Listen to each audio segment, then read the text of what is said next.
अब सबसे पहले मैं आपको सिखाऊंगी कुछ सूक्ष्म व्यायामों का अभ्यास, जिससे हमारे जॉइंट्स में थोड़ी गर्माहट आ जाए और कोई भी अभ्यास को हम आसानी से कर लें और इससे हमारी मांसपेशियों में मजबूती भी आती है। तो सबसे पहले सबसे आसान, अपने दोनों पैरों को इस तरीके से अपने बॉडी के सामने खोल के बैठ जाएं। इसको कहते हैं दंड आसन।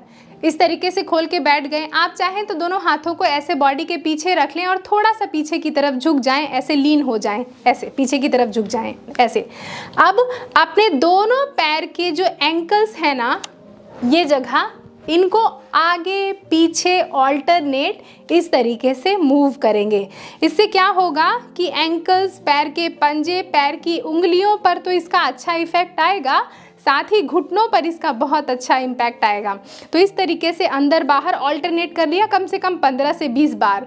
अब दोनों पैरों को एक दूसरे के साथ जोड़कर, एड़ियों को और अंगूठों को साथ जोड़कर बाहर अंदर, बाहर अंदर ऐसे मूव करेंगे। एक चीज़ का ध्यान दीजिएगा कि जब आप ऐसे पैरों को बाहर की तरफ खींचे ना, तो थोड़ा अच्छी तरीके से खींचे, जिससे आपकी थाइस, आपके घुटने, आपकी पूरी की पूरी पिंडलिनियाँ, काफ मसल्स में अच्छा आपको खिंचाव महसूस हो। फिर जब इस तरीके से आप अपने अंगूठों को और पैर की उंगलियों को अपनी बॉडी की तरफ ऐसे पुल करें, खींचें, तो आपकी पिंडलिनियाँ जो है यहाँ पर ये टाइट हो जाएं अच्छी तरीके से। ये उद्देश्य है इसका। ये नहीं कि सिर्फ आप ऐसे ऐसे आगे पीछे घुमा रहे हैं, ऐसे नहीं।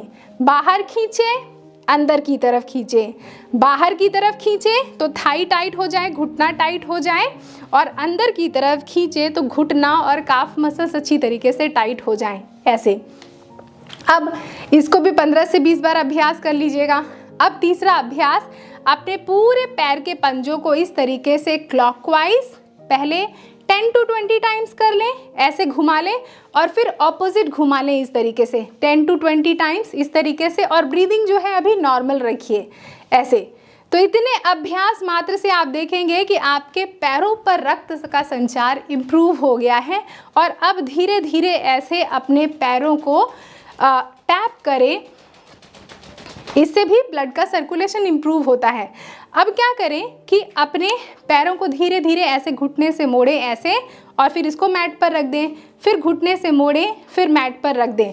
इस तरीके से हल्का हल्का बेंड करेंगे। और आज की सारी प्रैक्टिसेस चूँकि नी पेन के लिए हैं, तो इन सारे अभ्यासों में घुटने के आसपास की मसल्स को मजबूत बनाने के अभ्यास करेंगे। इस तरीके से इसको भी 10 टाइम्स राइट, 10 टाइम्स लेफ्ट पैर से दोहरा लें।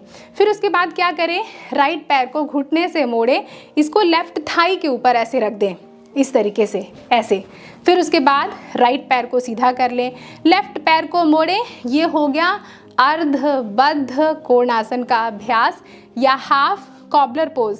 अगर ऐसे बिना हाथ के सपोर्ट के नहीं रख सकते हैं, तो धीरे से लेफ्ट पैर को उठाएं, हाथ की मदद से इसको राइट पैर के ऊपर रखें। बहुत ज़ोर ज़बरदस्ती किसी भी अभ्यास में नहीं करना है। तो 5 से 10 बार राइट पैर और 5 से 10 बार लेफ्ट पैर, इस तरीके से। तो इसे एंकल और घुटनों के आसपास, और हल्का सा ऐसे इस तरीके से प्रेस अगर कर देंगे तो भी घुटनों के आसपास आपको बहुत ही ज़्यादा लाभ मिलेगा, ऐसे, इस तरीके से। तो जब अभ्यास कर लें तो लास्ट में हल्का सा ऐसे दबा के रखें, फिर इसको रिलीज़ कर दें, फिर इसको इस तरीके से दबा के रखें, और फिर इसको ऐसे रिलीज़ कर दें। अब दोनों हाथों को बॉडी के पीछे रखें। अब जब ये अभ्यास कर लें, फिर उसके बाद क्या करें कि अपने राइट पैर को घुटने से मोड़ें और किक करेंगे। कैसे? राइट पैर को घुटने से मोड़ा और धीरे से उठा के ऐसे बाहर की तरफ ऐसे किक करेंगे, ऐसे सामने देखें और किक करें। 1 2। तो इससे घुटना, हिप जॉइंट्स पर बहुत अच्छा इम्पैक्ट आएगा, ऐसे ऐसे 5 से 10 बार इसको राइट पैर से, और फिर उसके बाद सेम अभ्यास लेफ्ट पैर से, ऐसे ऐसे ऐसे ऐसे। तो इससे जिनको पैरों में बड़ी दर्द की समस्या होती है, पैरों में इतनी जान नहीं होती ना, वो दूर हो जाएगी। फिर से पैरों को इस तरीके से टैप करें। अब दोनों पैरों को इस तरीके से अपने घुटने से मोड़ लें, ऐसे, और दोनों हाथों को बॉडी के पीछे तो रखा ही हुआ है। अब राइट पैर के घुटने को लेफ्ट पैर की एड़ी की तरफ ड्रॉप करेंगे, है ना, ऐसे दोनों पैरों को ऐसे जोड़ के नहीं रखा है, साथ में पैरों के बीच में फासला किया है ऐसे, और दोनों हाथों को बॉडी के पीछे रखा है। सांस लिया और सांस छोड़ते हुए राइट घुटने को लेफ्ट एड़ी की तरफ ऐसे ड्रॉप कर दिया है ना। और जब हमने ड्रॉप किया है अपने दोनों पैरों को लेफ्ट साइड, तो फिर हम ऑपोजिट देख रहे हैं, यानी राइट कंधे की तरफ। अब दोनों घुटनों को जब दाहिनी साइड ड्रॉप करेंगे तो लेफ्ट साइड देख रहे हैं ऐसे। सांस लें और सांस छोड़ें, सांस लें, सांस छोड़ें।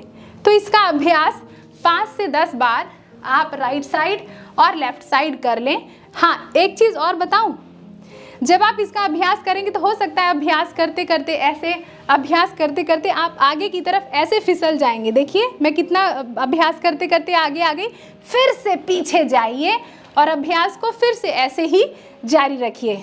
अब दोनों पैरों को सीधा कर लें और फिर उसके बाद अपने दोनों हाथों को बॉडी के पीछे रखें, रेस्ट करें। अब अभ्यास कर रहे हैं बद्ध कोणासन का। दोनों पैर के पंजों को हमने एक साथ जोड़ लेना है। ध्यान रखना है क्योंकि घुटने में दर्द है ना, तो बहुत ज़्यादा इसको करीब तो ला नहीं सकते अपने एड़ी को अपनी बॉडी की तरफ। तो आप जितना कंफर्टेबल हैं उतना ही अपने दोनों पैरों को एक दूसरे के साथ जोड़ के बॉडी के करीब लाएं, है ना। बहुत ज़ोर ज़बरदस्ती नहीं करना है, ऐसे इस तरीके से। और वहीं पर अपने दोनों पैर के पंजों को पकड़ सकते हैं, पकड़ें, या कि फिर दोनों हाथों को ऐसे घुटने के ऊपर रख के और ऊपर नीचे जैसे तितली के पंख फड़फड़ाते हैं, इस तरीके से। अगर हाथ को घुटने पर रखने में कंफर्टेबल है घुटने पर रख लें, पैरों पर रखने में कंफर्टेबल हैं तो पैरों पर रख लें। इस अभ्यास से पूरे हिप जॉइंट्स पर तो अच्छा इफेक्ट आएगा ही आएगा, साथ ही आपके घुटनों के दर्द की समस्या दूर होगी। ऐसे जननांग भी इससे हमारे बड़े स्वस्थ होते हैं, चाहे महिलाएं हों चाहे पुरुष हों, दोनों इसका अभ्यास किया करें। तो इसका अभ्यास कम से कम 5 मिनट कर लें और फिर उसके बाद दोनों घुटनों को एक दूसरे के साथ जोड़ें और फिर दोनों पैरों को ऐसे आराम से हग कर लें। थाई को, अपने जांघों को अपनी चेस्ट की तरफ, छाती की तरफ लाएं और फिर रेस्ट करें।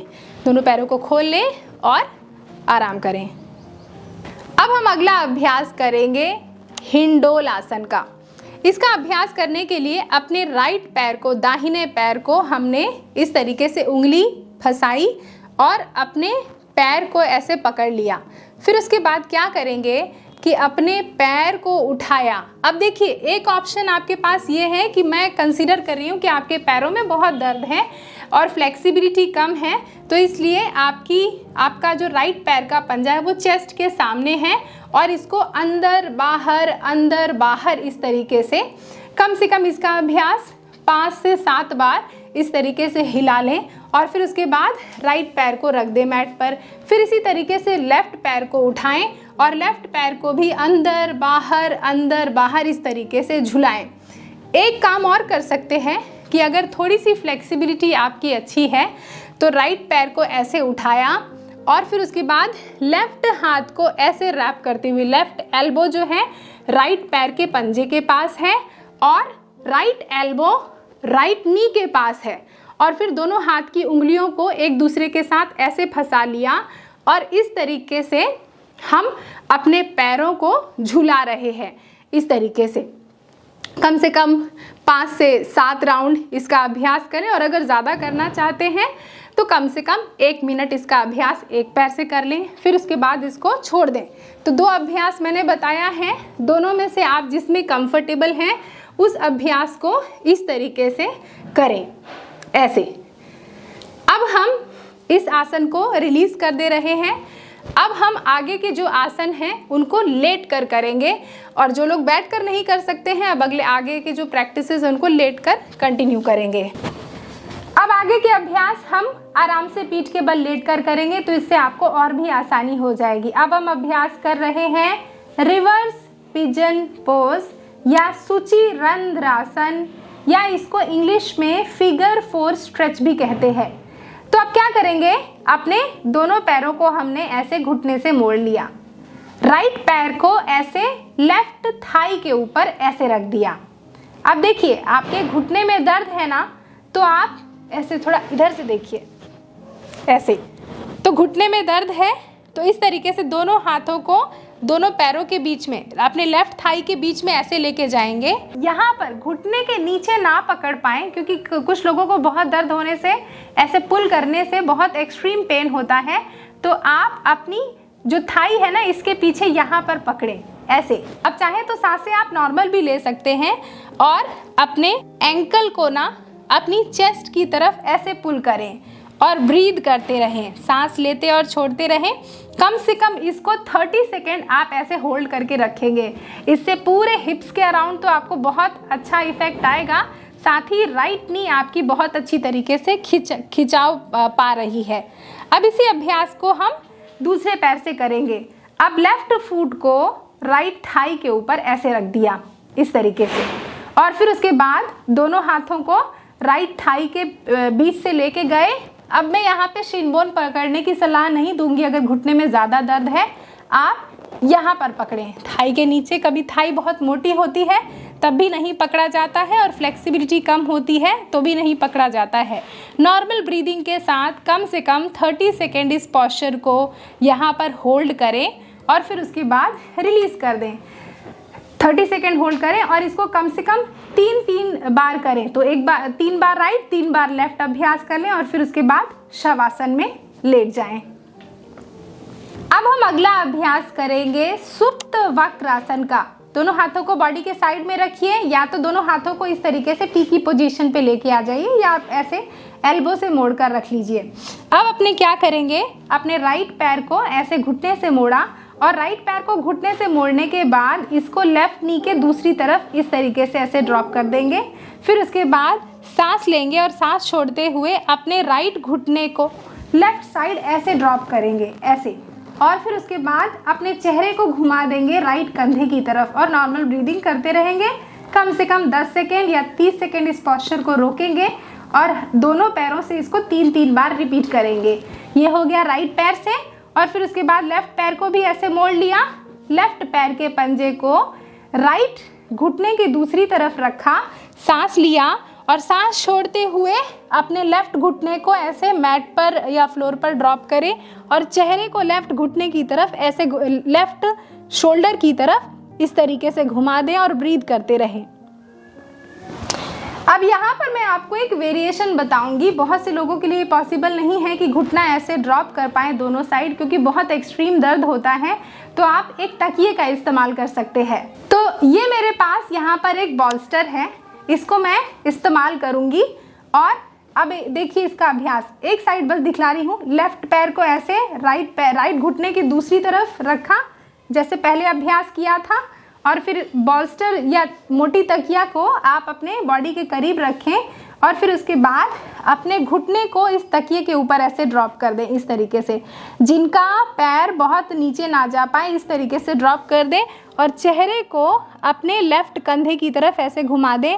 तो इस डीप स्पाइनल ट्विस्ट का इफेक्ट आपकी पूरी स्पाइनल कॉर्ड के साथ साथ आपके पूरे के पूरे पैरों पर भी आएगा। और नॉर्मल ब्रीदिंग करते हुए दोनों साइड इस तरीके से आप रिपीट कर सकते हैं।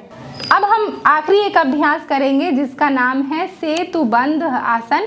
ये आपकी थाइस को मजबूत करेगा, आपके घुटने को मजबूत करेगा, पैर की एड़ियों को, एंकल्स को मजबूत करेगा और आपकी लोअर बैक को भी मजबूत करेगा। तो दोनों हाथों को बॉडी के साइड में रखें और दोनों पैरों के बीच में अपने कंधे जितना फासला कर लें। कितना फासला, ज़रा ऐसे देखें, इतना, इस तरीके से इतना फासला, ऐसे इतना फासला करना है, ठीक है। और दोनों पाम्स को बॉडी के साइड में रखना है इस तरीके से।